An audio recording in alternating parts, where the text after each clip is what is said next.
So now that we have finalized the different notations associated with different parameters, let's have a little exercise which will make us understanding of these notations more perfect and more better way.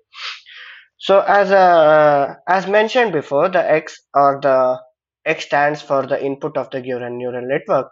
So here is the X, and until and unless I subscript with individual points or like this, it will be a individual data point, unless it will be a vector, right?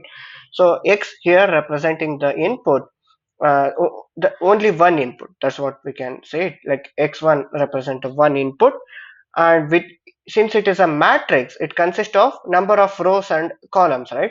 So we are taking very first row and very first column, so the very first data point of the given input, and that will be represented as x11, and we are passing it to the very first neuron.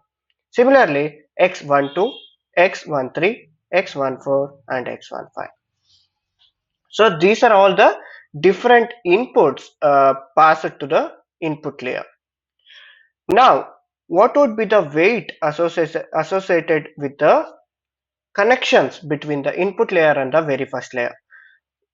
If there is a weight associated with, or if there is a connection existing between the neurons of the input layer and the first layer, then that would be represented as W to the superscript 1. So what does this represent? As I mentioned, W is the weight and superscript stands for the layer number. So for the layer number 1, the weight would be W to the power of 1. Similarly, B stands for the bias, right? So for B in this neural network, for this given layer, B, the bias is represented as B superscript 1. That represent, this is the bias for this entire layer 1. So B to the power of 1 represent the layer bias of the layer 1. Similarly, the weight associated, or the weight associated with the connections between the very first layer and the second layer would be represented as W to the superscript 2. Similarly, the bias, similarly the weight again until the end of the neural network.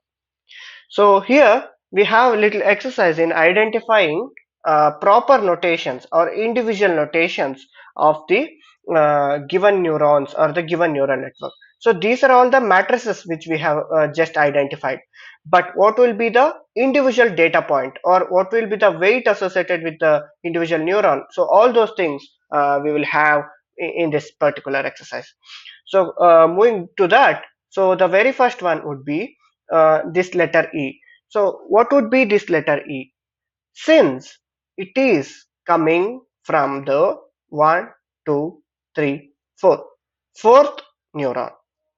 So the output of a given neural network, say it is a multi-class neural network, since we have passed the multiple inputs and we have also represented with the multiple neurons in the output layer, then it is clearly coming under the category of classified or classification topology, right? So classification structure topology of the neural network. So since we have a different number of outputs in the, different number of classes to be identified, then the output of this neural network would be a probability, right? We will be generally expecting a probability out of this neural network. Suppose if it is the output coming out from the very first neuron, then that would be P11, because since the data point is 11, the output for that would be P11, right? So we are classifying this particular input X11 belonging to the class 1 with the probability P11. Similarly, on that basis, what would be the output for this particular neuron? Since it is a fourth neuron and it is coming for the fourth neuron from the input, that is x14, clearly this E would be P14, right? So the subscript here would be P14. Clearly, since it is a neuron, number 4, and the probability of the class that would be belonging would be P14. So moving on to the second unknown which we have in this network, that is B over here. I have represented it here. So what would be this B denoting? Clearly I said that there will be weight associated between the layers, right? The weight associated with each and every connection between different neurons from one layer to the another layer. So going on that basis, what would be the weight for this particular connection? Okay, let's go with that. So since the weight is between layer number 1 and layer number 2, then we have W superscript 2. Yeah, we got that, right? W to the power of 2. Now what will be the subscript representing this particular connection? We can identify by this way. So since it is a W2, we'll start with this layer. So it is connecting from the neuron or the individual neuron of the second layer, second neuron, right? So the second neuron from the second layer is connecting to the 1, 2, 3, 4, 5, fifth neuron of the first layer. So we can represent this weight would be W to the power of 2 subscript to 5,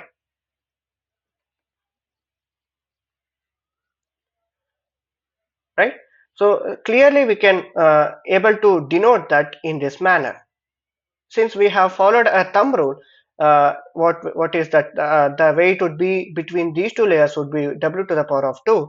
Then similarly the subscript would be coming from the neuron second to neuron number 5, then it will be represented as W to the power of 2 subscript to 5. Okay, with this clear understanding, we will move on to the third unknown variable or third unknown in this neural network, that is C over here. So what would be this representing? As I mentioned, the output of a hidden layer would be represented by H, right? So we have discussed that. So going with that approach, what will be the identification over here? Since it is the output of the second layer, right? This is layer 1, this is layer 2. We have to consider the input layer as 0, right?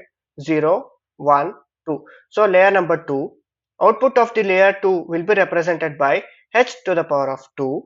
Since it is individually coming from the fifth neuron, then it would be clearly represented as h to the power of 2 subscript 5. So this is the output of the fifth neuron of the hidden layer, right? Fifth neuron of the second hidden layer specifically. So then we move on to the another unknown which we have over here. It is some more similar to this, right? So it is here also we are trying to represent a weight associated with this particular connection. So with this similar approach, can we identify this as well? Yes. So yeah, clearly it would be W to the power of 4, right? So since it is the weight between the layer 3 and 4, that is the connection, the weight associated with the connection connecting from the layer 3 and 4. That's why the weight would be W to the power of 4. Now it's time to identify the subscript, right? Subscript would be, we have to take this 1, 2, 3 third neuron and 1, 2, 3 third neuron. So clearly this would be W to the power of 4, 3, 3, right? So this will be the weight associated with the connection from third neuron of the third layer connecting to the third neuron of the fourth layer. This is how we represent the weight associated with that particular term. So here we have another unknown. Clearly you could see this, right? So what does this A would be representing?